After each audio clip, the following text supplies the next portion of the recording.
इसको कैसे, इसके पैनल को टच करके लॉन्ग प्रेस करना है, पासवर्ड लगाना है 1 2 3 4 5 6 हैश। डिस्प्ले है इस पे, फर्स्ट मैनेज यूजर आ गया, 2 सिस्टम सेटिंग। पहले मैनेजर यूजर में जाकर इसका अपने 1 पे जाके इसका ऐसे ही पहले ऐड यूजर होगा, फिर ऐड यूजर प्रेस करोगे, ऐड एडमिन 1 प्रेस करना। अब मैं इसमें फिंगर ऐड कर रहा हूँ, फिंगर पासवर्ड कुछ भी।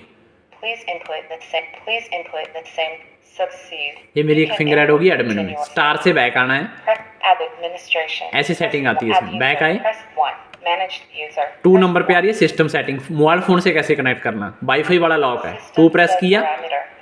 3 नंबर पे आ रहा है RFID डिवाइस, 3 प्रेस करना है। यहाँ पे 1 प्रेस कर देना है, टर्न ऑन। तो फिर क्लियो की तरह अपने लॉक पे इसको सर्च करना है।